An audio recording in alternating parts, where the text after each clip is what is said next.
Hello दोस्तों, आज मैं आपको बताऊंगा सावन सोमवार व्रत कथा के बारे में। एक बार एक साहूकार भगवान भोलेनाथ का बहुत बड़ा भक्त था। उसके पास बहुत पैसा था, लेकिन उसकी कोई संतान नहीं थी।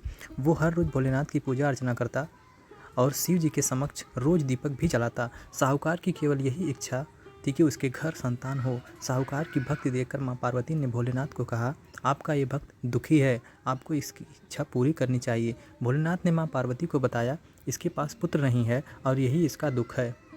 माँ पार्वती के कहने पर भोलेनाथ ने माँ पार्वती को बताया कि साहूकार के भाग्य में पुत्र योग नहीं है। अगर साहूकार को पुत्र का वरदान मिल भी गया तो उसका पुत्र केवल 12 वर्ष तक ही जीवित रहेगा। साहूकार ये सभी बातें सुन रहा था। साहूकार को न खुशी हुआ न गम। वो पहले की तरह पूजा पाठ करता रहा।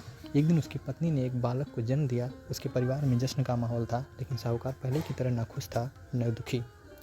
11 साल की उम्र में साहूकार ने अपने बालक को उसके मामा के साथ शिक्षा ग्रहण करने के लिए काशी भेज दिया। साहूकार ने अपने साले को बोला, रास्ते में ब्राह्मण को भोज भी करा दें। काशी के रास्ते में एक राजकुमारी का विवाह हो रहा था, जिसका दूल्हा एक आंख से काना था। तो उसके पिता ने जब अति सुंदर साहूकार के बेटे को देखा तो उसके मन में आया कि क्यों न इसे ही घोड़े पर बिठाकर शादी के सारे कार्य संपन्न करा लिए जाएं। जब विवाह संपन्न हो गया तो जाने से पहले साहूकार के बेटे ने राजकुमारी की चुंदरी के पल्ले पर लिखा कि तेरा विवाह तो मेरे साथ हुआ, लेकिन जिस राजकुमार के साथ भेजेंगे वह तो एक आंख का काना है। इसके बाद साहूकार का बेटा काशी पहुंच गया। राजकुमारी काने के साथ नहीं विदा हुई।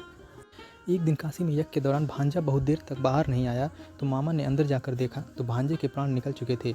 मामा ने रोना पीटना मचाया। उसी वक्त वहाँ से शिव पार्वती जा रहे थे तो माता पार्वती ने शिव जी से पूछा, हे प्रभु, ये कौन रो रहा है?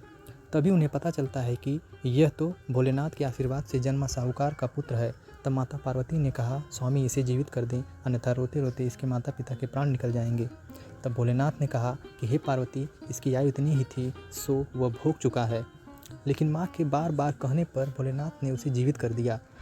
लड़का ओम नमः शिवाय करते हुए जी उठा और मामा भांजे दोनों ने ईश्वर को धन्यवाद दिया और अपनी नगरी की ओर लौटे। रास्ते में वही नगर पड़ा और राजकुमारी ने उन्हें पहचान लिया। तब राजा ने राजकुमारी को साहूकार के बेटे के साथ बहुत सारे धन धान्य के साथ विदा किया। इसके बाद वो अपने गांव पहुंचे, जहां साहूकार अपने बेटे और बहू को देखकर बहुत खुश हुआ। उसी रात साहूकार को स्वप्न में शिव जी ने दर्शन दिया और कहा कि तुम्हारे पूजन से मैं प्रसन्न हुआ।